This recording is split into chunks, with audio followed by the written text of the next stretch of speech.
नमस्कार, मी शोभा पवार पंगतमध्ये आपले पुन्हा स्वागत आहे। आज आपण पाहणार आहोत शेपूची भाजी। त्यासाठी लागणारे साहित्य आहे एक जुडी शेपू धुवून स्वच्छ घेतलाय, अर्धी वाटी मुगाची डाळ भिजवून ठेवली होती 1 तास, एक कांदा, 5-6 हिरव्या मिरच्या, 5-6 लसणाच्या पाकळ्या, 2 टेबलस्पून तेल, 2 टेबलस्पून शेंगदाण्याचा कूट, मीठ चवीनुसार, हिंग चिमूटभर, अर्धा टीस्पून जिरं, अर्धा टीस्पून गरम मसाला, अर्धा टीस्पून हळद। तर आता आपण शेपूची भाजी कशी कापायची ते बघूया।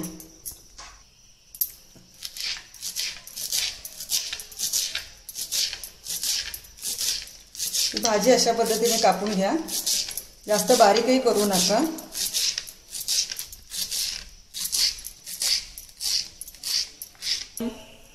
बघा अशी भाजी चिरून घ्यायची आहे, अशी बारीक चिरली आहे भाजी मी।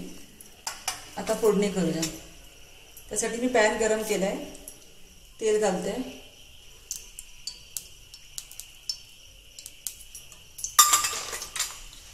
तेल तापलंय माझं, जिरं घालूया,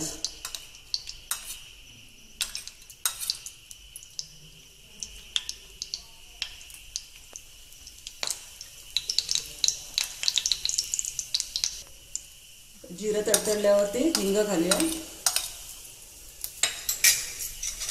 कांदा,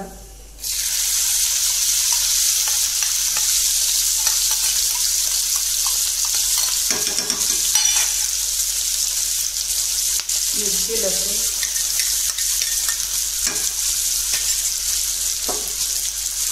कांदा सोनेरी रंगावरती परतून घ्यायचा आहे।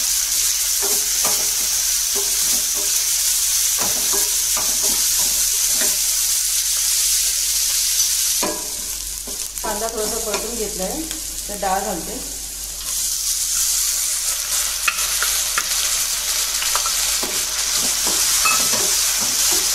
डाळ 1-2 मिनिटं परतून घ्यायची आहे, मग सर्व मसाले घालायचे।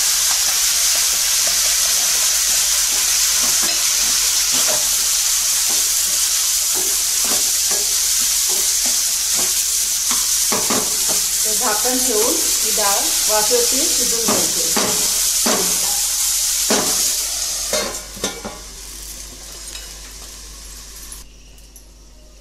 तर 5 मिनिटं झालेली आहेत, भाजी घालून घ्या, डाळ, मग त्याच्यामध्ये भाजी घाला।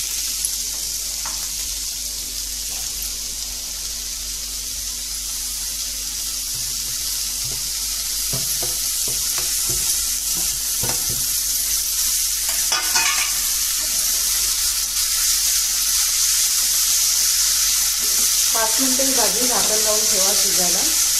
5 मिनिटांनंतर आपण उघडून बघूया।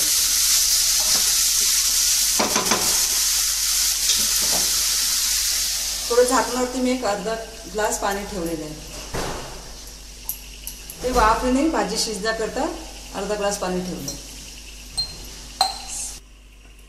आता आपली भाजी बघून घेऊ। भाजी झालेली आहे, एक 10 मिनिटं मी शिजवून ठेवली। त्या दाण्याचा कूट घालू,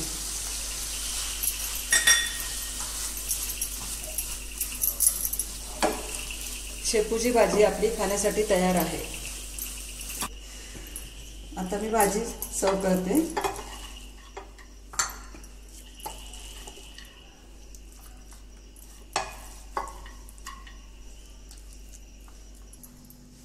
भाजी तुम्ही घरी करून बघा, ही भाजी भाकरीसोबत छान लागेल।